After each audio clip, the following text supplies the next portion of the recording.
Il a enfin la capacité de se transformer en robot Autobot, toujours présent pour défendre Autobot City et Metroplex, et peut se convertir en weaponizer pour les autres Autobots et aider à protéger l'Arche. Bienvenue dans cette nouvelle revue vidéo de Transformers War for Cybertron Kingdom Slammer.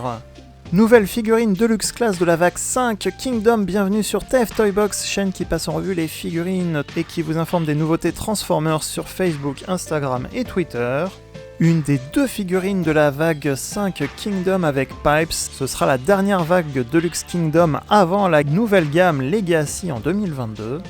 Comme d'habitude, vous retrouverez l'unboxing de la figurine, le mode robot, le mode tank et la transformation. Vous retrouverez également le descriptif du mode weaponizer.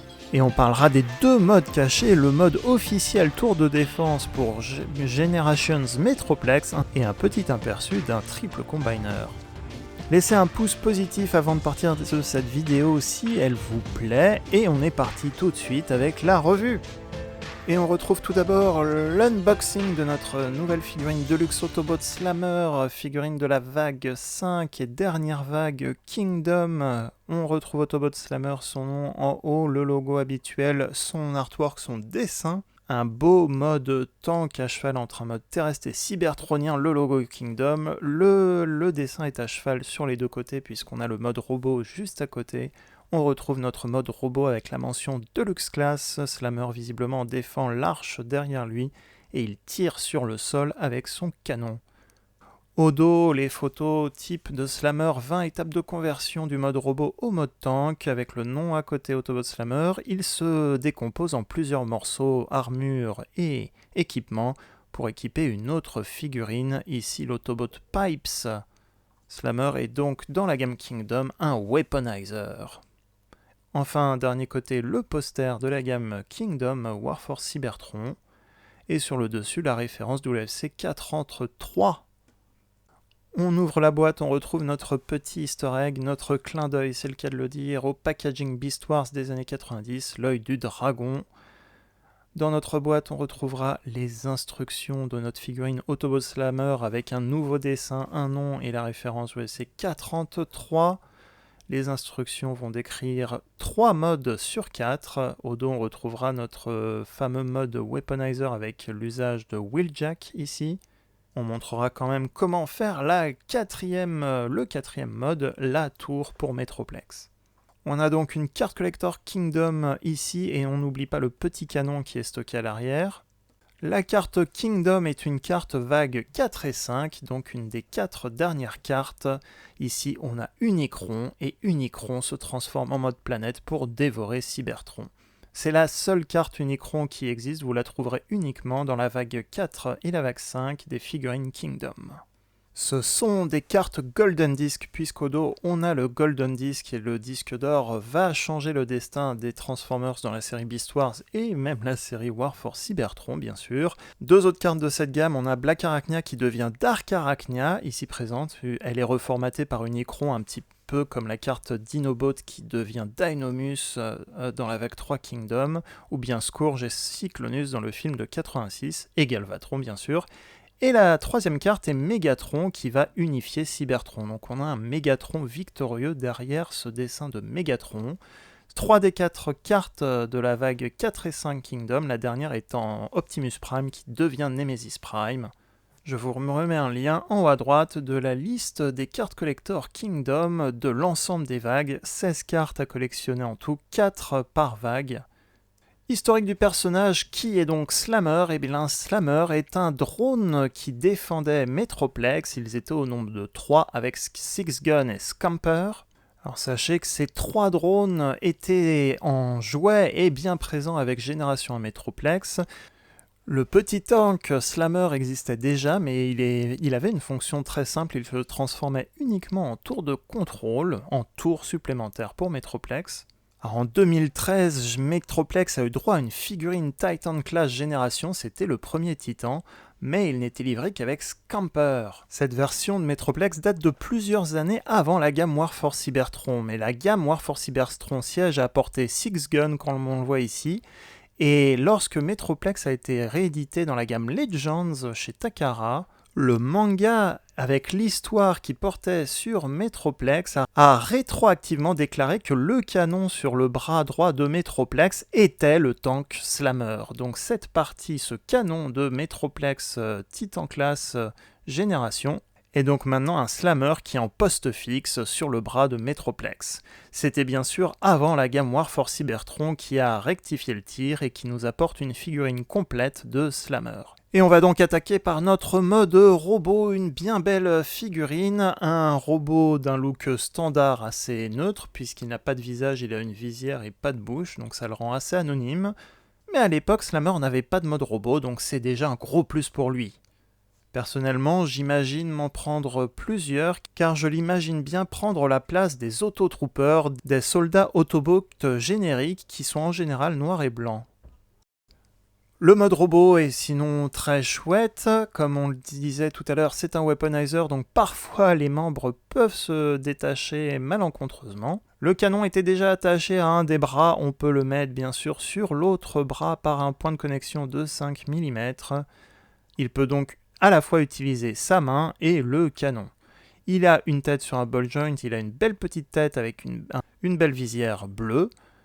On a majoritairement du noir, du blanc, du gris ou blanc cassé, je dirais même, du noir clair un peu plastique et des touches d'argenté sur le corps, avec le logo Autobot.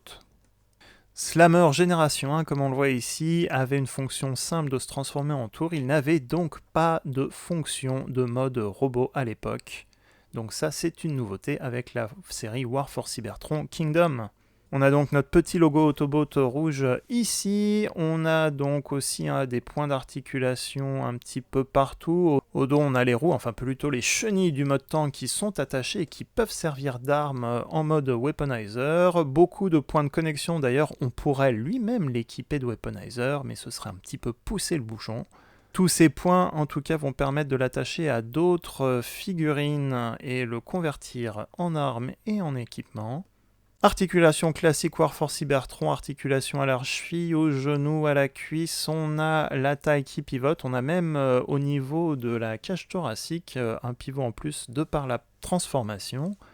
On a la tête sur un ball joint, on a les épaules qui peuvent pivoter, les bras peuvent pivoter également sur eux-mêmes, un pli au niveau du coude, pas de pli au niveau de la main, mais franchement avec tout ça c'est pas grave. Et on a la même chose bien sûr de l'autre côté, beaucoup de mouvements possibles avec cette figurine. J'anticipe un petit peu avec le mode weaponizer, mais cette arme pour équiper d'autres Autobots peut très bien servir, va pouvoir servir à Slammer. De quelle arme il s'agit? Il s'agit d'une scie. Ce morceau va se décomposer en 4, les deux morceaux de chenille s'assemblent ensemble, et on a un petit bout de plastique qui va servir de connecteur, pour ensuite accrocher dans la main notre nouvelle arme de poing, ou bien l'accrocher sur le côté du bras. Donc on a Slammer qui peut être équipé de 2 armes maintenant, et ce morceau restant peut se réattacher dans le dos de Slammer, comme ceci. J'ai eu la chance de m'en procurer déjà un deuxième, même 3, juste pour le tournage de cette vidéo. Bien sûr, donc si vous en avez 2, vous pouvez mixer les armes. Avoir un Slammer équipé de 2 canons et avoir un Slammer équipé de 2 armes de poing comme ceci par exemple, pour former votre équipe d'Autotroopers. Comparaison avec la figurine de luxe de la même vague. Il s'agit de l'Autobot Pipes, un Autobot de la saison 3, d'ailleurs comme Metroplex, la saison 3 Transformers, un mini-bot. On le reverra plus tard pour le mode Weaponizer. Comparaison avec Six Gun de la gamme Siege, un des premiers weaponizers de la gamme War for Cybertron. Je vous mets ici la version Génération 1, qui était un ensemble d'armes de Metroplex G1 pour former ce robot. Ici, on a donc notre weaponizer, et ils font en fait la même taille de la tête aux pieds. Et malgré 3 ans d'écart, 2 ans d'écart, ils vont très bien ensemble. Comparaison avec un Voyager Class type, ici Inferno, ou plutôt Heartfire, un repeint d'Inferno. Et ici, comparaison avec un Leader Class, ici la version Génération Select de Galvatron. On ajoute également le Commander Class Rodimus Prime pour la comparaison avec un Autobot. C'est parti pour la transformation et c'est très simple. Pour Slammer, il va falloir tout démonter en pièces pour ensuite tout réassembler. C'était le cas pour les chenilles. Cette petite pièce, on va l'attacher tout de suite au canon car elle sera attachée au canon et ça permet de ne pas la perdre. Alors pour le faire bien, les chenilles étaient attachées à l'arrière ensemble à la morceau du dos. On va les laisser ensemble en fait pour le mode tank. On détache les jambes, on va rentrer ces parties les cuisses dans les jambes. On va détacher les deux bras, donc ça va former la tourelle du tank comme ceci côte à côte. On va mettre ces petits morceaux noirs à un angle un petit peu de 90 degrés. Voilà, avec ce petit morceau, ça fera donc la petite tour du tank. On prend le corps, on fait pivoter la tête pour la replier, on va faire pivoter le morceau de la taille aussi pour le replier. On va enlever les épaules de chaque côté du tank. Il y a des points de connexion à l'arrière donc du corps de Slammer et en bas des chenilles. Donc on va former l'entièreté des chenilles du tank, ça va être la base du tank. On replie cette partie ici. Les deux morceaux d'épaule vont s'assembler, il y a des petits points de connexion. On reprend les jambes, on va ouvrir la partie des chevilles comme ceci, qui va faire l'arrière du tank. Je le disais, on prend nos deux morceaux d'épaule et on les assemble comme ceci. On les emboîte à l'arrière du tank. On va donc rajouter les morceaux des jambes à l'arrière du tank. Il y a des points de connexion, ce qui va permettre d'assembler le tout correctement. Voilà. Et il nous reste à assembler dans ces deux pics les deux bâtonnets, les deux bras et avant-bras donc de Slammer pour assembler la tour ensemble. Et c'est plus pratique de mettre cette partie qui a tendance à partir très facilement de notre tank Slammer. Et voilà notre mode tank. Et on retrouve donc la vue 360 de notre mode tank de Slammer. On voit pas mal de détails sculptés sur les côtés et beaucoup de détails sculptés qui vont rappeler le petit tank Slammer livré avec la version Génération 1, avec beaucoup plus de détails rajoutés. La figurine est plus grosse, plus détaillée comme n'importe quelle figurine Warforce Cybertron. Le petit logo Autobot est toujours visible à l'avant, ça c'est chouette. On a un code tout rouge sur le côté ici visible, c'est un peu moins chouette, mais à part ça, on a donc un bon mode tank solide. Pas d'articulation particulière pour la tourelle, il a des roues en dessous, donc il peut rouler sur des surfaces plates. Une petite roue en plastique à l'arrière, deux roues à l'avant, elle tourne bien, tout va bien. On a donc ce code rouge qui est visible, c'est un peu moche, mais sinon pas mal de points de connexion encore visibles sur les côtés et sur le dessus. Des petits détails aussi qui restent sculptés, qui viennent du mode robot, qui sont encore là, qui simulent un petit peu des silos, peut-être des lance-missiles. À vous d'imaginer ce que ça représente. En tout cas, la tourelle peut pivoter de deux façons différentes vers le haut, elle ne pourra pas tourner de gauche à droite par contre. Comparaison avec le Deluxe Class Warpath de la vague 1 Kingdom, c'était en janvier 2021, ça passe vite et heureux de voir qu'on a donc droit à deux tanks différents dans la série Kingdom, deux tanks bien différents mais très fidèles à leur mode tank génération 1. Quand la rumeur de Slammer était présente, certains pensaient comme moi que ce serait d'abord un repeint de Warpath, qui lui n'a toujours pas eu de repeint dans la gamme. Heureux de constater donc qu'on a droit à une figurine totalement différente. Comparaison avec Road Rage Deluxe Class qui est similaire à Trax en termes de taille ici en mode véhicule, donc plus fin qu'un tank, donc jusqu'ici tout va bien, c'est logique. Comparaison avec le mini-bot, le mini-camion Road Ranger de la gamme Golden Disc Collection, l'exclusivité disponible essentiellement en magasin en ligne. Repeint de Huffer. Et une nouvelle fois, on le compare avec Slammer Génération 1, un tout petit tank, devrais-je dire, un morceau de plastique, mais on retrouve les mêmes détails, les mêmes traits, les mêmes silos que l'on voyait ici sont reproduits et sculptés sur notre figurine Kingdom, et ça c'est chouette. Bien sûr, on retrouve également, au lieu de stickers, des détails sculptés des chenilles du tank. Et un peu plus de couleurs sur les côtés. Petite info rapido, ce n'est pas un point de connexion de 5 mm au bout du canon, qu'est-ce qui a pris Hasbro? On ne sait pas, mais donc impossible pour cet endroit de mettre un Blast Effect. Sachez cependant que le tank rentre tout pile dans le garage qui est situé dans le torse de Metroplex. Faudra quand même enlever le bout du canon pour refermer totalement le panneau ici. Presque 10 ans après, il est donc possible pour ceux qui ont un Metroplex de le compléter avec un Slammer. C'est parti donc pour le mode Weaponizer, troisième mode décrit dans les instructions de Slammer. Comme on le voit, il s'agira surtout de désassembler et réassembler les parties en différents modules, lance-missiles, canons et autres pour équiper une autre figurine de luxe. Ici, l'exemple sur les instructions est Wheeljack. Nous, on va utiliser bien sûr Pipes, la dernière figurine de luxe en date de la gamme War for Cybertron Kingdom. C'est celle qui est présente sur l'emballage de Slammer. Pas de nouveauté jusqu'ici, comme tout à l'heure je vous le disais, on va tout désassembler, ces morceaux-là, le canon et le petit connecteur.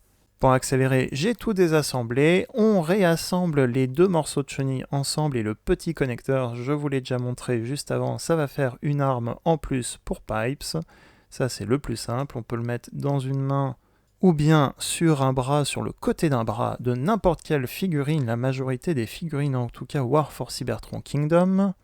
On prend le morceau du torse et on déploie donc ce qui pourrait être la colonne vertébrale du robot. On l'inverse, il y a un petit point de connecteur au dos et sur la majorité des figurines War for Cybertron, on a un point de connexion au dos de la figurine.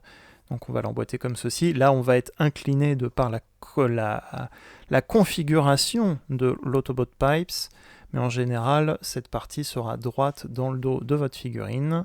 On va prendre les morceaux d'épaule, les petits carrés gris et les bras blancs. Donc on va les assembler ensemble et ça va former des sortes de bottes pour les figurines. Ça va permettre surtout une meilleure stabilité de la figurine quand elle sera équipée de beaucoup d'armes et d'armures sur les bras et dans le dos. On referme les deux panneaux pour reformer les jambes entre guillemets du robot Slammer.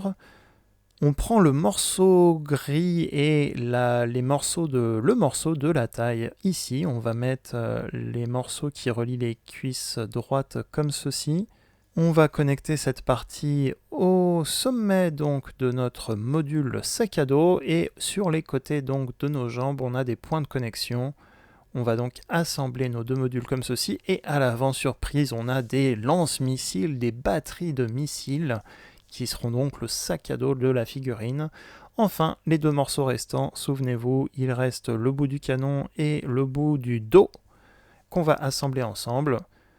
On peut l'assembler dans n'importe quel des deux morceaux. Je déplace cette arme de pipe, je vais même les dégager, je vais les enlever, ce sera plus simple. Et donc on branche notre canon sur l'autre bras de notre figurine. Et voici donc notre figurine Pipes gonflée à la testostérone et surtout aux équipements de Slammer. Des bottes booster, une scie, un méga canon et une batterie de lance-missiles. Enfin plutôt de missiles, parce que sinon c'est pas... Enfin bref. Arme de feu ou arme de poing, on a les deux avec Slammer. Pratique pour désosser du Fossilizer Predacon. Mais surtout...